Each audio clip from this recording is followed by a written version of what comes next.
In the outskirts of Korea, a man revered to be the best at his job. The most feared man in all of South Korea, with thousands vying to challenge him for his position. But the most surprising thing is that this man is nothing but just a debt collector. His younger sister, who abandoned him because he had become a loan collector, gets into trouble with some students she is teaching. They torment her and make her do all kinds of inhumane things, making her want to kill herself. On the day of his suicide, she texts the collector as she is about to jump off a building. The collector races down the street, determined to arrive in time to avert a looming disaster. In that instant, he recalls the moment he understood he was destined for the same miserable existence as his father. Watching his sister stumble, he remembers the vow he made to alter his fate. He chose to be the one who collects, rather than the one who is collected from. A flashback reveals the young man observing his father with utter disdain. In another memory, his little sister weeps, questioning why he vanished so suddenly. The scene shows a young Kim embracing his sister, shielding her from everything. He urged her not to witness the dreadful scene with their father for her own sake. In a flashback, the loan shark boss finds him intriguing and inquires why he's going to such lengths. With tears in his eyes, the young man explains that if he doesn't settle the debt, his sister will be doomed. RMC cries out in despair, fearing his little sister will share their father's tragic fate. Returning to the present, Kim transfers $13 million to his sister's account. The phone screen confirms the scheduled transfer to Kim Yin. The scene shifts back to the school, where the incident with his younger sister took place. As he walks down the hall, he recalls a night when his father offered him advice. He arrives at the door of classroom 3-2 and pauses. The memory continues with his father cautioning him against incurring debt. Inside, students chat as his father's lesson resonates in his mind. He remembers that debts plunge you into an inescapable abyss. For a moment, a dark figure appears in the classroom door's window. RMC enters the room, and the students gaze at him with curiosity. Among all those young faces, he seems to be searching for something specific. He feels foolish for not noticing anything. As the image of his sister's fall haunts him, he realizes that within that classroom, there was a genuine living nightmare. Our protagonist turns to the class and expresses his pleasure in meeting them. He then announces that from that day on, he will be their new teacher. He declares that the delinquents before him owe him a substantial debt. With a smirk, a brown-haired student simply stares at the new teacher. Kim introduces himself as a debt collector and says he looks forward to working with them. The scene shifts to Congressman Park Min-cheol in a meeting discussing 10 billion won. He's with another man and questions why they brought him to such an upscale location. President Wang Byung-hayan remarks that if it weren't for money, he wouldn't be there. The congressman becomes anxious, but a henchman knocks on the door, seeking permission to interrupt. President Wang allows him to enter, and the man steps in with a "Hi, excuse me." The henchman approaches his boss and begins whispering in his ear. The president's demeanor shifts, and he announces they must leave immediately. He stands, apologizes, and suggests rescheduling the meeting, leaving the other man bewildered. The politician mentions that the food has arrived, but the president tells him to disregard it and hurries out. President Wang departs quickly, explaining that something unexpected has come up and he must go. The scene transitions to Kim Yin's wake, where her photo is displayed on an altar of flowers. President Wang is seen kneeling and paying his respects while our main character observes. With a solemn expression, Kim Sang thanks the boss for attending the funeral. Wang tells him not to express gratitude and inquires if he's eating properly. Now at a restaurant, the boss laments the situation, remarking that the world has gone awry. He notes that he thought the young man had severed ties with his sister, but family bonds are strong. Wang then inquires about the individuals who tormented the young woman and whether the police are investigating. RMC remains silent for a moment, looking down. Shortly after, he reveals his intention to personally find and deal with them. The president seems to grasp the meaning behind those words regarding the young man. A fleeting image of a young man with a look of intense anger appears. With that, the boss remarks that those individuals now owe the collector a significant debt. Kim Sang then requests his boss to pull some strings to make him a teacher. The president is taken aback by the request and asks what he plans to do. RMC explains that this is the most effective way to settle his sister's debt. President Wong starts to laugh, saying he raised him to be a true loan shark. With that, he agrees to assist, as placing someone in school is a simple task. Kim Sang expresses his gratitude, but the boss interrupts, reminding him not to forget something. With a serious expression, the president warns him that this favor is also a debt to be repaid. Our protagonist accepts the condition without hesitation and agrees to the new debt. Back at the school, the collector introduces himself to Class 3, announcing that he'll be in charge of them, though he internally admits he doesn't yet know who the targets are. The reflection of the classroom is visible in his glasses as he searches for those responsible for the tragedy.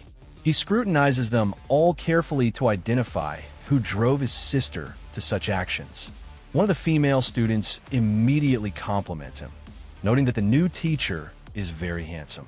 A fellow student remarks on his physique, questioning if he exercises to achieve such strength. The brown-haired student he had seen earlier greets him, referring to him as teacher. Kim Sang promptly interrupts the introductions, instructing everyone to quiet down. He then announces that he will not be taking any questions and tells them to prepare for the first lesson. The students express their dissatisfaction with the teacher's attitude, with one commenting that even an AI would have better social skills. Just as he is about to leave the room, our protagonist pauses at the door. He turns back to the class, as if he has something significant to share. With a serious demeanor, the collector asks the students a direct question. He inquires if anyone knows the reason why teacher Kim Yin took her own life. Confronted with silence, the young man realizes the answer is no and decides to move on. He exits the classroom and continues down the school hallway.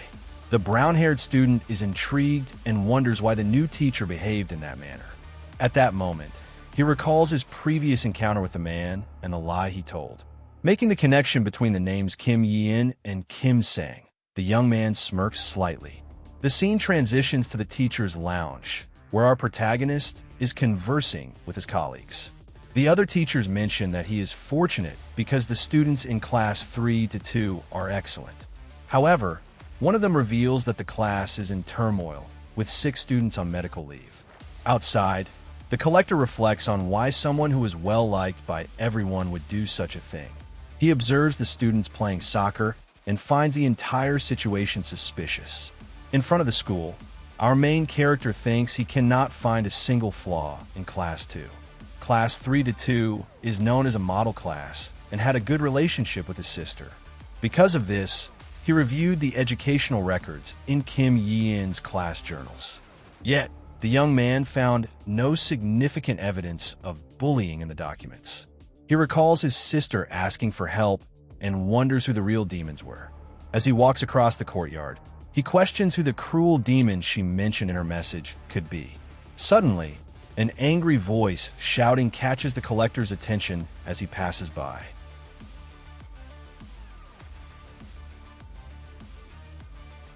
And observes the scene and hears a young man berating a girl named Baek So-yang. Apparently, the young woman borrowed money, and the boys are there to collect the debt. The girl promised to repay in a week, but 2 months have passed, and she still hasn't paid. He then recalls seeing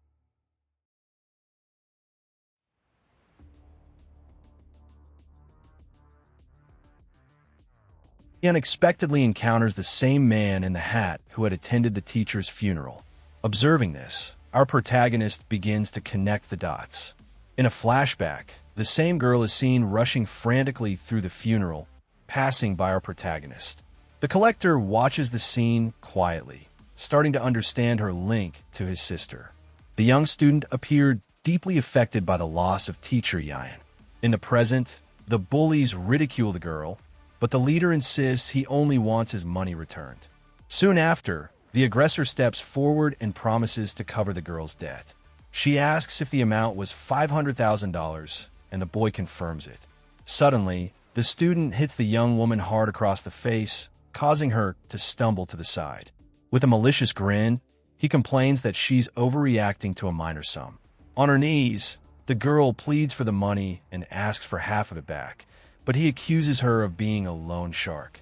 The aggressor remarks that she was unwise to lend the money if she planned to bother him about it later. The young man's expression shows utter disdain for his classmate's persistence. The girl remains on the ground, unsure of her next move, and seems defeated by the situation. At that moment, the man in the suit approaches with a smile and inquires if she needs the cash. With a bruised face, the young woman confirms to the student that she truly needs the money. Consequently, the bully crouches down in front of her and proposes an offer. The bully suspiciously invites her to join him and his friends. With a bruised face, the young woman declines the offer and assures him she will repay the debt. Part day, Jean steps back and tells her to prepare while his friend mocks the situation. The scene shifts to a restaurant where a man is shouting that the rent is overdue by 2 months. The girl's mother pleads for a few more days, as she currently has no means to pay the debt. At this point, the woman reveals that the money from the cash register has mysteriously vanished. The student becomes frantic with guilt and wonders what she will do. In a flashback, we see that Park Day, Jean asked the girl for $501. At that time, the young woman explained to the aggressor that she didn't have that amount. The bully with a menacing look, he pressures her and says she needs to do him a favor. Back in the present, the mother blames herself and the daughter feels guilty for causing it. The student considers telling the truth, but realizes it won't resolve the issue. Park Day Jean sent a message saying he had taken out the money and was inviting her to meet him. Holding her phone, the young woman was left speechless by the message she received. The scene shifts to the front of a Karak bar at night, where the meeting was planned. Standing before the door of room 3, Baek Seon hesitates briefly before knocking. Park Dae-jeon opens the door, surprised to see her, but pulls her inside. His friends tease the situation while the bully assures her she'll enjoy herself. The young woman insists she's not there to socialize and only want her money back. The aggressor completely disregards her, wrapping his arm around her in an unsettling manner. With a menacing look, he suggests she knew what was going to happen there. He implies she must do something to retrieve the money. At this point, the young woman panics as she sees him removing some of his clothes. She pleads with him to stop, but the other guys watch the scene with malicious intent. The bully mocks her resistance, calling her Sundar for playing hard to get. Tearfully, the girl reiterates that she only came to reclaim her money. Despite her pleas, he ignores her and instructs them to bring a bottle of water. He then prepares to pour water on her while his friends laugh. One of the bully's friends suggests she needs to perform if she wants the money. With that, he holds the girl, telling her to stay still so he can drench her. Another guy gets ready to throw the water, shouting that they're about to film an epic video. In desperation, the student closes her eyes, thinking only of her former teacher's name. Suddenly, something occurs, and the young woman's expression changes dramatically. The two aggressors also freeze, bewildered by the situation in the room. At that moment, Park Day, Jin looks toward the door with a very serious expression. A silhouette appears at the entrance, and a mysterious voice demands to know who they are. Immediately, our protagonist steps in and orders the guys to release the girl's hand. The student is shocked, instantly recognizing him and recalling where she had seen him before. A flashback shows the young woman crying at teacher Yai's funeral beside him. She remembers the man from the wake and wonders why he's there. Park Day, Jin, irritated by the interruption, demands to know who he thinks he is to give orders. The newcomer simply warns him that it's best to let her go, but the bully dismisses the threat. At that moment, with the collector ready to use his years of experience to discipline the kids in front of him. Like and subscribe to watch the next part of this story.